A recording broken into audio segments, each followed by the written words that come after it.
এই মুহূর্তে সব থেকে বড় খবর, নওশাদ সিদ্দিকী তিনি কি বললেন? নওশাদ সিদ্দিকী তিনি জানিয়েছেন যে ২৮ বছর আমি বিনা এমএলএতে ছিলাম, আমি এখনও পর্যন্ত বিনা এমএলএ যদি থাকি আমার কোনো অসুবিধে হবে না, এমনটাই নওশাদ সিদ্দিকী তিনি জানিয়েছেন। ভাঙড়ে নওশাদ সিদ্দিকী তিনি ৫টা বছর এমএলএ ছিলেন। ৫টা বছর পরে ২০২৬-এ ভোট হয়েছে। নওশাদকে জব্দ করার জন্য আমরা দেখেছি শাওনিকে নিয়ে আসা হয়েছে, স্বয়ং মুখ্যমন্ত্রী মমতা ব্যানার্জি চলে এসেছে, ইউসুফ পাঠানকে এনে ঘোরানো হয়েছে শুধুমাত্র নওশাদকে ভাঙড়ে হেরানোর জন্য। নওশাদ সিদ্দিকী তার দাদা আব্বাস সিদ্দিকী সে বলে মমতা যদি পানিও খায় তাও নওশাদের কথা ভাবে। নওশাদ সিদ্দিকীর কথা পানি খেতে খেতেও ভাবে। নওশাদ সিদ্দিকী তাকে হারানোর জন্য শাওনিকে আনা হয়েছে, ইউসুফ পাঠানকে এনে ঘোরানো হয়েছে, স্বয়ং মুখ্যমন্ত্রী মমতা ব্যানার্জি তিনি হাজির হয়েছে। তাহলে নওশাদ সিদ্দিকী এই ভোটে ৪ তারিখের রেজাল্টে নওশাদ সিদ্দিকী তাকে হিরিয়ে এবং তাকে ভাঙড় থেকে একেবারে হিরিয়ে বাড়ি পাঠাচ্ছেন টিএমসি। জনগণ, আপনাদের কাছে আমরা এটাই জানতে চাই যে নওশাদ সিদ্দিকী তাকে হারানোর জন্য কিভাবে তারা প্রচার করেছে, ইউসুফ পাঠানকে এনেছে এই জন্য যে যারা খেলা ভক্ত তারা ইউসুফ পাঠানকে দেখে শওকত মোল্লাকে ভোট দিবে, যারা মুখ্যমন্ত্রী মমতা ব্যানার্জিকে ভালোবাসেন তারা তাকে দেখে সেখানে শওকতকে ভোট দেবেন। এই যে নওশাদকে হেরানোর জন্য তারা যে ভাবে এক একজনকে এনে তারা নওশাদকে হিরিয়ে বাড়ি পাঠানোর জন্য, কেউ বলছে নওশাদ সিদ্দিকী সে কোনো কাজ করেননি। ৫টি বছর নওশাদ সিদ্দিকী কী করেছেন?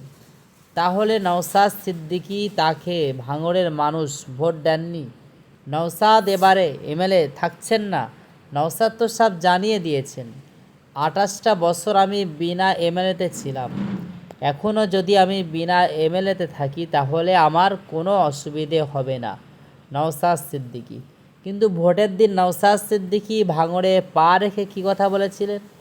নওশাদ সিদ্দিকী তিনি ভাঙড়ে পা রেখে একটা কথা বলেছিলেন যে সুস্থভাবে ভোট দিন এবং যাকে ইচ্ছা তাকে দিন। নওশাদ সিদ্দিকী, এই নওশাদ সিদ্দিকী ভাঙড়ে আসার আগে, এই নওশাদ সিদ্দিকী ভাঙড়ের বিধায়ক হবার আগে যেভাবে ভাঙড়ে বোম গুলি যেভাবে চলতো, এই নওশাদ সিদ্দিকী আসার পরে এবারে যে ভোটটা হয়েছে একটা বোমও সেখানে ফোটেনি। নওশাদ সিদ্দিকী ভাঙড়ের মানুষকে কীভাবে বুঝিয়েছেন, নওশাদ সিদ্দিকী ভাঙড়ের মানুষকে কীভাবে বুঝিয়েছেন, যার কারণে ভাঙড়ের মানুষ অশান্ত থেকে শান্তির পথে নেমে এসেছেন, শান্তিভাবে ভাঙড়ে তারা জীবন যাপন করতে শুরু করেছেন। নির্বাচন কমিশন তারা যেভাবে এবারে সিআরপিএফ দিয়েছে, তারা বাংলায় কথা বলছে, হিন্দিতে কথা বলছে, তাদের ব্যবহারটা আমরা খুব ভালো পেয়েছি, আমরা তাদের সাথে কথাও বলেছি, কিন্তু সত্যি তাদের ব্যবহারটা অনেক ভালো ছিল। কিন্তু দেখতে পাবেন ৪ তারিখের রেজাল্টটা কী হয়। মানুষ যদি সুস্থভাবে তাদের ভোটটা যদি ঠিক জায়গায় তারা যদি দিয়ে থাকে তাহলে তারা ৫টি বছর সুরক্ষিত থাকতে পারবে। তা না হয় যেভাবে বাংলার মানুষের উপর অত্যাচার নেমে এসেছে, যেভাবে বাংলার মানুষকে যেভাবে তাদের কাছ থেকে তাদের ভোটের অধিকারটাও কেড়ে নেওয়া হয়েছে, শুধুমাত্র এই জন্য এই বাংলাতে রোহিঙ্গা ঢোকানো হয়েছে এবং তাদেরকে তাড়ানোর জন্য যারা বাংলার সত্যিকারের নাগরিক তাদেরকেও কিন্তু নাগরিকত্ব থেকে সরানো হয়েছে। কেন? তারা ঠিকঠাকভাবে কাগজপত্র দেখাতে পারেনি, অনেকের ঘরবাড়ি ভেসে গিয়েছে, অনেকের ঘরবাড়ি ভাঙচুর করা হয়েছে, ধরিয়ে দেওয়া হয়েছে, যার কারণে তাদের কাগজপত্র হারিয়ে গিয়েছে, পুড়ে গিয়েছে। মনে রাখবেন, নির্বাচন কমিশন যে পদক্ষেপগুলো নিয়েছেন প্রত্যেকটা পদক্ষেপ কিন্তু ভালোর জন্য নিয়েছেন, মাথায় রাখবেন। কেননা তাদের পদক্ষেপের জন্য এবারে সুস্থভাবে ভোটটা হয়েছে। ভোটের দিন আপনারা দেখেছেন একটা মানুষও মার্ডার হতে, অন্য অন্য সময় কতটা মানুষ গুলির আঘাতে তারা মরে যেত, তারা মার্ডার হয়ে যেত, অসুস্থ হয়ে যেত। এবারে আপনারা কি দেখেছেন? এবার নির্বাচনটা খুব সুস্থভাবে হয়েছে। দুই একটা জায়গায় ঝামেলা হয়েছে, কিন্তু বেশিরভাগ জায়গায় কিন্তু এবারে সুস্থভাবে ভোটটা হয়েছে। তাই ভাঙড়ে কে জিতবে জনগণ, আপনাদের কাছে আমরা আবার একবার জানতে চাই। ভাঙড়ের জনগণ বলে দিয়েছেন যে আমরা ভাঙড়ের নওশাদকেই রাখছি। আপনারাই বলুন। এই কথাটা আমি কেন বললাম? যে ভাঙড়ের মানুষ বোমের আওয়াজে তারা শান্তিতে থাকতে পারতেন না, যে কি হয়ে যায়।